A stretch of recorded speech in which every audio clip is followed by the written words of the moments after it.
Hello, welcome back. Right, this is a request video I'm going to do today. Just before Christmas, a pal of mine, Wayne, alright pal, he come and met me when I went to see the Yellow Submarine at the pictures. He got me a Beatles Yellow Submarine coffee mug.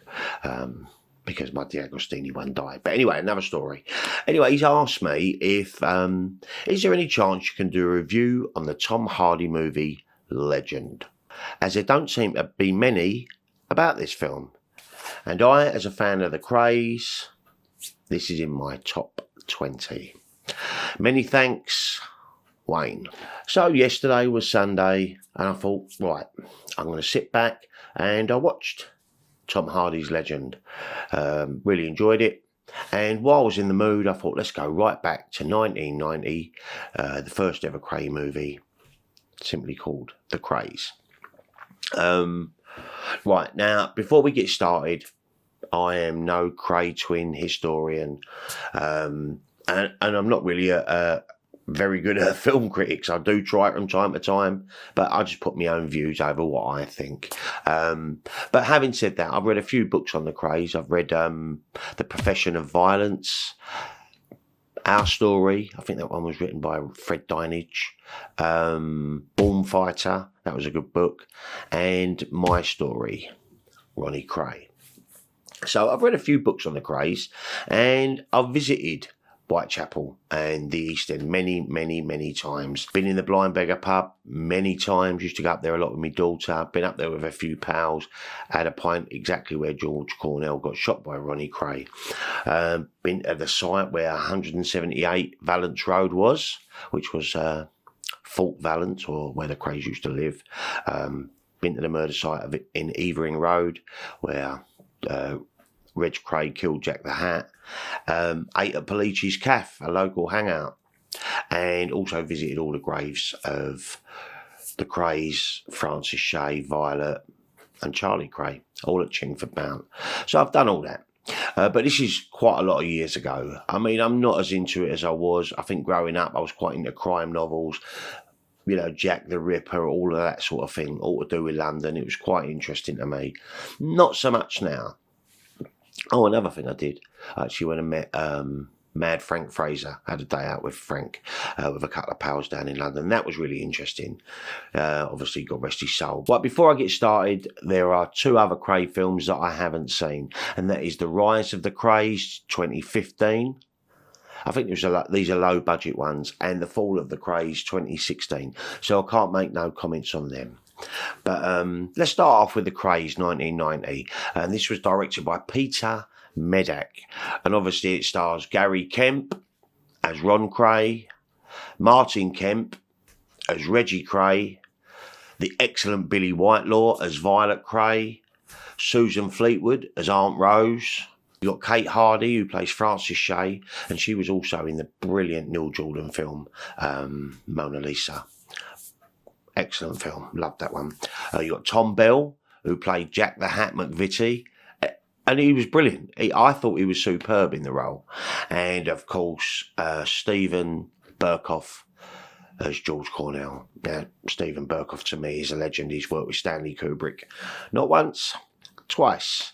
A Clockwork Orange, only small parts, and of course Barry Lyndon. So kudos to Stephen Burkoff. So, and a great performance, I feel, in the film. Also, uncredited appearance, Michael Elphick. We love Michael Elphick, don't we, of course. He was obviously Boone, great British actor. For me, with Now and I, he plays Jake, the poacher. Now, the pros to the Krays, the original one. It was the first one done, so we was all itching to see it back then. It's got a dark undertone to the film, and I think they've really conjured up that East End post-war, you know, London. I think they've caught it up really well, and I like the fact that you see the boys as well. You actually see Billy Whitelaw as the film opens up giving birth, and you see a trickle of blood. See what I mean? The dark undertone, you know, and I really like that. Billy Whitelaw's acting in this was superb. as Violet Kray, you know, protector of the boys. And that was a big thing. I think everything evolved around Violet, believe it or not, with the twins. So please correct me. Anything I get wrong on this, like I said, I'm no crazy historian. So if any people out there watching this that know a little bit better, drop in the comments down below. I'm just doing this video as a layman, if you like. Tom Bell, like I said, superb acting in this. You know, when he throws the girl out there, you know, when she says he's bald, brilliant. And when he's drunk, oh, brilliant, brilliant, brilliant. And obviously Stephen Burkoff. I really like Stephen Burkoff. He was proper trying to wind up the Richardsons. I don't think they was called the Richardsons in that one. I can't remember now. But he was proper trying to wind them up to cause a bit of a war. Excellent actor. And obviously, like I said earlier, Michael Elphick plays a little part when they're banged up. And his character, it was only in there for a minute. It was wonderful. Absolutely wonderful. You've also got an old East End Jimmy Jewell, who played Cannonball Lee, who goes in and has the boxing match before Ron and Reg have a fight. You know, the Kemp brothers have a boxing match. And you can also see in the crowd the governor, Lenny McLean, you know, like bare knuckle boxer. He's died now. And I've also read his book as well, The Governor. Superb book. Not for a while now, but very, very good. Also, it's got a brilliant soundtrack. I think the score to this is very, very... It's like impending doom. It's very dark. There's a dark feeling about the music, the piano keys. And also, it's nice, just before Jack the Hat gets killed in Evelyn Road, as they're going to the party, you can hear the zombies, She's Not There, which I never picked up on before. I only noticed that yesterday. So that was kind of nice. Some of the cons. Right. Now, this is, I feel bad saying this, but I don't know if Martin and Gary Kemp were the right people. I mean, now, to me, they are, you know, in the original film, they are the Krays, you know.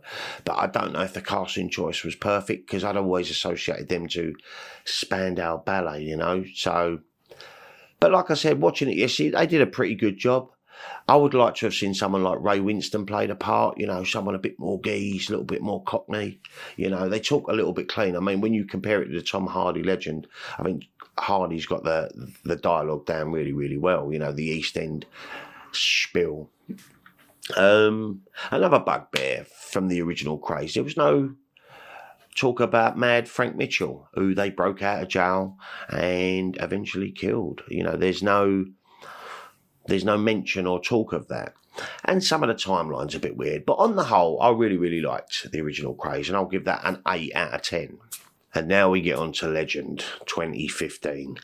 Directed by Brian Helgeland. Obviously stars Tom Hardy as Ron and Reg Kray. And obviously, we know Tom Hardy's a superb actor anyway. And if you want to see him do another infamous crime character, check out Bronson 2013. It's wonderful. It's a bloody, bloody good film. You've got Paul Anderson, who played Albert Donahue, who was a sidekick of Reggie. And, you know, he's another fantastic actor. I see him on the remake of The Firm. I think that was 2009. And that was a remake of the TV movie I watched years ago. I think this even might be in the 80s. Might be early 90s, but pretty sure it's the 80s. Called The Firm, with Gary Oldman. Well worth checking out if you can find it. And you like a little bit of that sort of thing. Superb acting, very, very realistic. Can't remember who directed that now, but spot on, absolutely spot on. And he was also in a film, Paul Anderson, called Piggy. Another brilliant, brilliant, quite violent film. That was released 2012. Then you've got Christopher Eccleston. He plays Nipper Reed. Now, Nipper Reed is obviously the cop who worked on getting the Krays, and he eventually did nick them. Let's be honest, he's a brilliant actor. He was superb in the series Cracker with Robbie Coltrane. First time I ever see him acting was in the movie Let Him Have It, about Derek Bentley, you know, another famous British story where a simple guy shot the policeman. Well worth checking out. That was 1991, that was made. And also he was in the Danny Boyle's first picture. You know, Danny Boyle from Trainspotting and all the wonderful films he's done. And he recently done Yesterday, you know, the Beatles one. Well, he done Shallow Grave. That was his debut movie with Ewan McGregor. And Christopher Eccleston was in this. And it is class. Still one of my favourite Danny Boyle films, for sure. But anyway, you've got Emily Browning. She plays Frances Shay. Very good. And Sam Spurrell. Now, I like this geezer as Jack the Hat McVitie. He's just got the look. He looks just right. And I see him in a film called London to Brighton, and he was brilliant in that. He's got a great career ahead of him. He plays a really bad villain. But there wasn't enough, I didn't think. Then you've got an actor called Shane Atwell, who played George Cornell. Now, I've never seen him before, but he did a pretty good job. But again, you know, considering that's what the Krays got put away for, I thought you might have had a bit more of a backstory about George Cornell and Jack the Hat. And of course, then you got David Thewlis, who plays Leslie Payne. Who don't like David Thewlis? He's in one of my favourite films, 1993's Mike Leigh's Naked. If you've not seen Naked by Mike Leigh, stop this video, go and find it, watch Naked. It is script writing masterpiece. Superb dialogue. Excellent book too. He was also in The Big Lebowski. I mean, come on, that is amazing. 1998 Coen Brothers film. Must watch. And obviously he was in the year 2000, Gangster Number One, with Malcolm McDowell. And then you've got an uncredited part, like in the Krays movie with Michael Elphick, Paul Bettany. And he plays Charlie Richardson. Like I said, uncredited, and he was also in Gangster Number One. It's been a load of Marvel films recently, but Gangster Number One, he was superb. Pros for Legend. Well, right off the bat, it's got to be Tom Hardy. I mean, not only does he play Reggie Kray spot on, the wife loves him as Reggie Kray. Trust me. But his depiction of Ronnie Kray as well. You know, it was so good how they'd done it. So they're interacting. They even fight with each other at one point. And this is another thing. I think this movie, Legend, and I picked up a lot more on this yesterday, really went into the mental health of Ron. You know, he should have been locked up in Broadmoor. He should have been looked up. He needed proper care. And the fact that he weren't taking his tablets. You know, you can go online and see Krays associates talk about him. 1 minute he'll be fine with you. The next minute he'll be very, very violent. So, paranoid schizophrenic and all that lot. So, I think Tom Hardy really did pull it off. He was gone in the eyes, and I just thought it was really, really, really well done. So, that's a massive, you know, plus for the film. Tom Hardy as both the twins. I also like the cigarette trick that he kept doing with Jack the Hat, because that was in some of the books. I remember reading it. They'd offer someone a cigarette, and as they go to draw on it, they'd crack them on the drawer. So that was another thing I quite liked about the film. Little bits like that, you know, if you know this backstory or you read a couple of books, you'd think, oh, right, yes, they've done a little bit of research. Really nice cinematography. London looked fantastic. And all the shots, every shot just was pin sharp. The blur looked good. The colours looked vibrant. The colour grading was bang on. And the costume design, they all looked so good.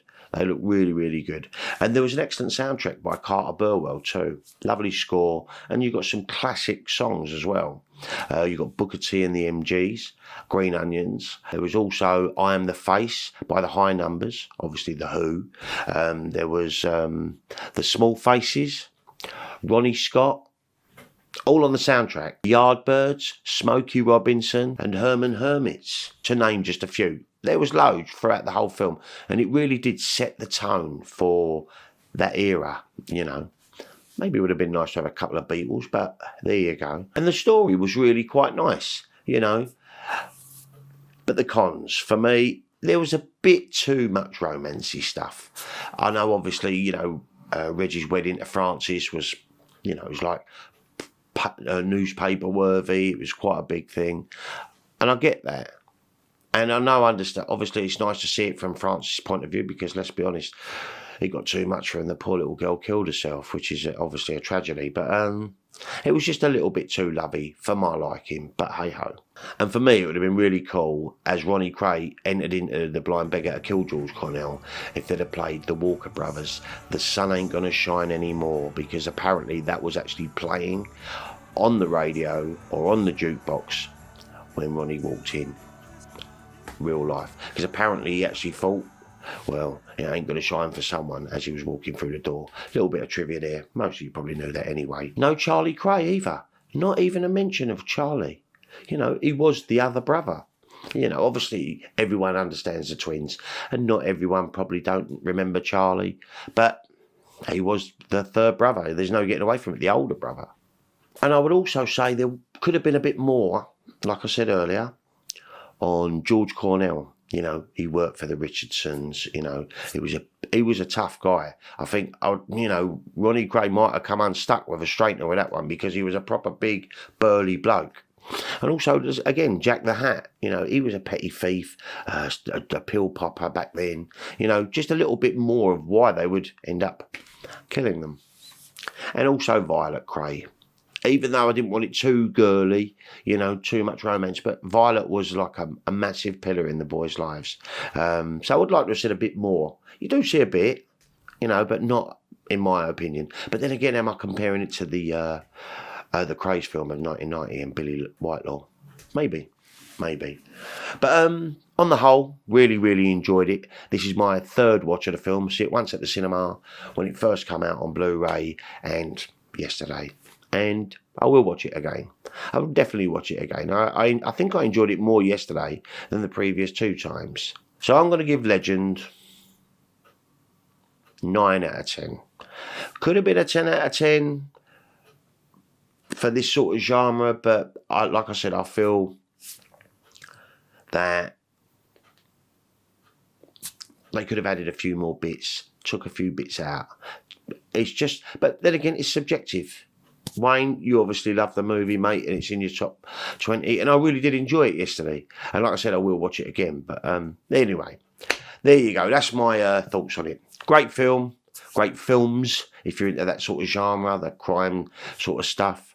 Like I said, not so much for me now. I've done my time reading all the Essex Boys books. Well, actually, I have still got one of them to read. And all the Krays books. I've read a lot, you know, I've read quite a lot of those back in the day, early 90s and all that. Anyway, this video's gone on way too long by half, so I'm going to cut it short. Have yourselves a great week, guys. I'll be back with another ramble real soon. Take care.